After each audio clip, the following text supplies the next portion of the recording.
What's up everyone, welcome to my channel again. And today we're going to talk about the new Proton Persona. Well, before we start today's video, click that subscribe button and follow my Instagram page at The Manual Driver. Well, first of all, facelift is always better than the original. So as the new 2019 Proton Persona, it will be better than this older original Persona. And from the detail that we know about the new Persona, they say it will be some improvement to the braking of the car. Well, to be honest, this Persona, the older 2016 Proton Persona, is already doing a very good job in braking. At least it's a lot better than the Peridot Myvi when I test drive the car. Well, for normal braking, it is very sharp, and if you brake it in very high speed, the brake assist do the job and it does a full braking for you. It can goes up to 2G of braking. I tested it with a G sensor with my mobile phone. So I don't think it's that necessary to improve the braking, but it's good to hear that. And next is the economy. Well, first, it is still not an EEV car, so it won't be achieving like 20 km per liter like Honda City, that kind of fuel economy. But at least for the older Persona, it can achieve better than Peridot and as good as Toyota. I mean the older Toyota, not the newer engine. And if you compare with those non-EEV vehicle, well, those non-EEV car, they can't achieve that good economy like the Persona. Persona can go up to like 16 km per liter consistently, and it is actually considered quite good for a non-EEV car to achieve that kind of economy. Well, speaking of brake, I just do an emergency brake without any forward force, and it did brake. Well, back to the economy. Well, the economy is very good, and what shocked me was the auto variant, the CVT variant of Persona, does the same result as the manual variant, because normally manual will be more economy, but Proton do a very good job in refining their transmission. There is already like 2-3 transmission update for CVT, 1.6 CVT, and well, it is trustable that the economy is improving. Next, foldable rear seat. Well, for older Persona, it doesn't have foldable rear seat for the standard variant. You need to go for the more expensive variant, then you can get a foldable rear seat. For the new Persona, you get that foldable rear seat on the base model, on the base variant. And believe me, foldable rear seat is very useful.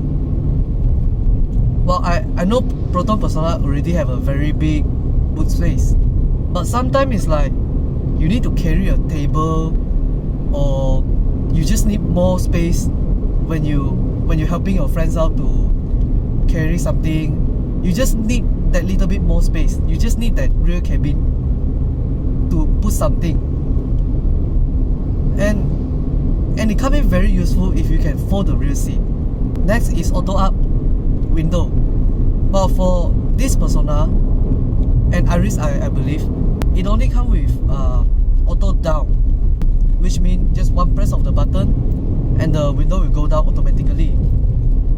And for older Persona, it doesn't have auto up, and a lot of us actually don't like about that. And Proton did hear the customer, and they installed the automatic up feature. I'm not sure about do they install the anti-trap system or not, but well, at least now it's just one pull of the button and off you go. You don't need to keep holding that button annoyingly. Next is voice command. Well, this thing is very, well, I use it always. I always use the voice command. Not that this car have the voice command, but I always use my Android phone as the, I always use the Android Auto, and it supports the OK Google system, and it is very useful to switch song, navigate everything, and it is actually very good to have that voice command system built in your car. Next, auto headlamp. This is very good because in some place like on a shady area and you are under a tunnel and you are driving a black car, most of us don't switch on the headlamp. Actually, you need at least a parking light because it is literally invisible for people with the vision that's not that good. And because of that, the auto headlamp come in very useful. But what I wanted the most is not the automatic switch on or off headlamp. What I wanted the most is automatic leveling headlamp, because Proton Persona have a very high low beam.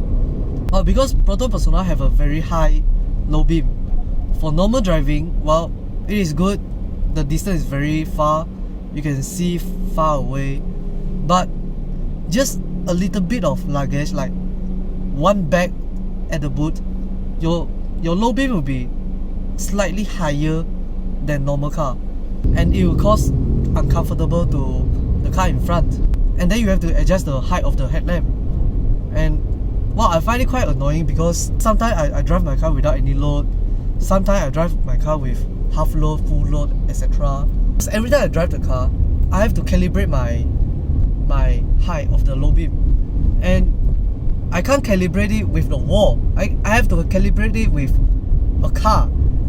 So it's quite annoying, and I hope Proton have this feature of auto leveling headlamp. And next is the look. While look is very controversial, some people may think it looks good, some people may think it looks bad. Like honestly, I don't like the look of even this Persona, but some of you actually say you like the back of the Persona. So it doesn't have a correct or wrong answer, but in my opinion, the newer Persona looks worse than the current Persona. And honestly, look apart, Persona is actually quite a good car, and it has some power also. It has 150 Newton meters of torque, which is a lot. And well, I guess that's it for today, and I hope you find this video informative.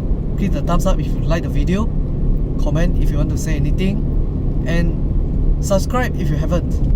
And I'll see you in the next video.